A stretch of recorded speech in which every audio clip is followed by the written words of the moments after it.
माननीय श्री इकरा चौधरी जी। धन्यवाद सभापति महोदय, आपने मुझे इस विशेष चर्चा पर बोलने का मौका दिया। भारत के संविधान के 75वें वर्ष की चर्चा के मौके पर मैं सबसे पहले संविधान बनाने वालों की दूरदृष्टि को सलाम करती हूँ। एक युवा सांसद के तौर पर मैं अपनी उम्मीदों को संविधान के साथ जोड़कर खास तौर पर ये बताना चाहती हूँ कि आज हमारे देश में पिछड़े, दलित, अल्पसंख्यक समुदाय को किस तरह अपने संवैधानिक अधिकारों और आज़ादियों की हिफाजत के लिए हर रोज़ मुश्किलों का सामना करना पड़ रहा है। Doctor B.R. अम्बेडकर के कथन से अपनी बात रखना चाहती हूँ। उन्होंने कहा था, मुझे अपने भारतवर्ष पर फक्र है कि जिसके पास ऐसा संविधान है जो लोकतंत्र, समाजवाद और सेक्युलरिज्म को संजोता है। लेकिन आज ऐसा लगता है जैसे संविधान की किताब तो है पर इसे चलाने वालों का ईमान गुम हो गया है।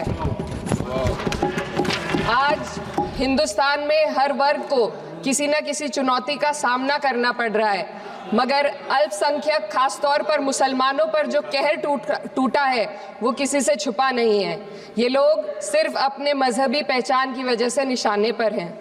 संविधान का अनुच्छेद 15 कहता है कि किसी भी नागरिक के साथ धर्म, जाति या किसी और वजह से भेदभाव नहीं होना चाहिए, लेकिन हकीकत इसके उलट है।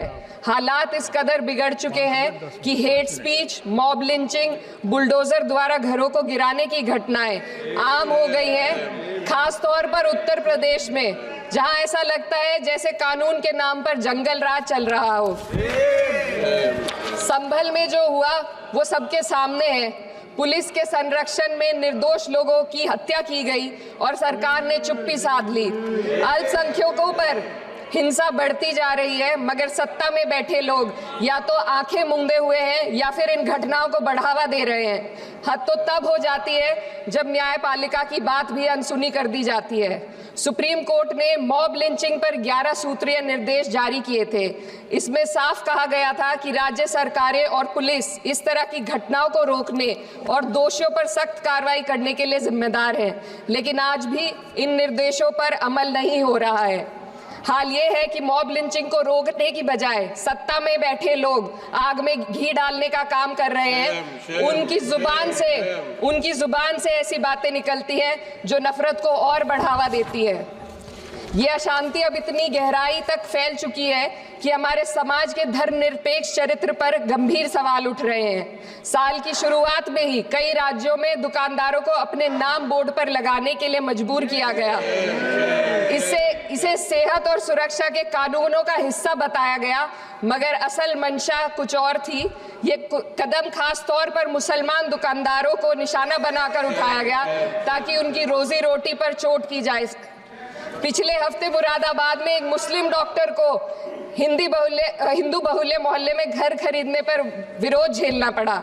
वजह बताई गई कि इससे मोहल्ले की सामाजिक शांति बिगड़ जाएगी। अब आप ही बताइए, क्या ये वजह सही है, जायज़ है? असल में ये छोटी बड़ी घटनाएं इस बात का सबूत है कि सांप्रदायिकता को बढ़ावा देने वाले बयान और नीतियां हमारे समाज को अंदर से खोखला कर रही हैं। उत्तर प्रदेश में यति नरसिंहानंद ने बेहद घटिया बयान दिया, लेकिन सरकार इन बयानों पर कोई कार्रवाई नहीं कर रही। हेट स्पीच न केवल जनमानस के विचारों को प्रदूषित करती है, बल्कि इससे अब संवैधानिक पदों पर बैठे लोगों को भी प्रभावित कर दिया है। अभी हाल ही में माननीय उच्च न्यायालय इलाहाबाद के माननीय न्यायाधीश ने ऐसे बयान दिए जिसका संज्ञान खुद सुप्रीम कोर्ट को लेना पड़ा।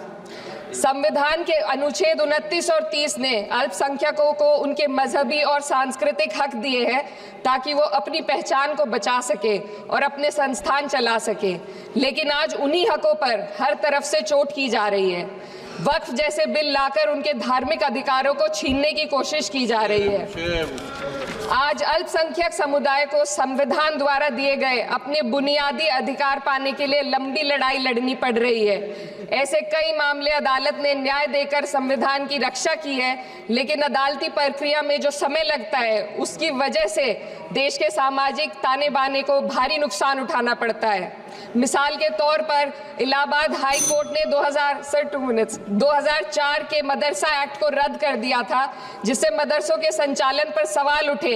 हालांकि सुप्रीम कोर्ट ने बाद में इस फैसले को पलट दिया और एक्ट को वैध करार दिया, लेकिन इस प्रक्रिया में जो समय लगा उसने अल्पसंख्यकों को बेचैनी और संघर्ष के दौर में डाला है। इसी कड़ी में प्लेसेस ऑफ वर्शिप एक्ट 91 भी आता है और कई अन्य अधिकार, उन्हें भी इसी तरह अदालती लड़ाइयों में उलझाया जा रहा है। ये स्थिति न केवल अल्पसंख्यकों के अधिकारों की राह में रुकावट है, बल्कि justice delayed is justice denied जैसी कहावत को सिद्ध करती है।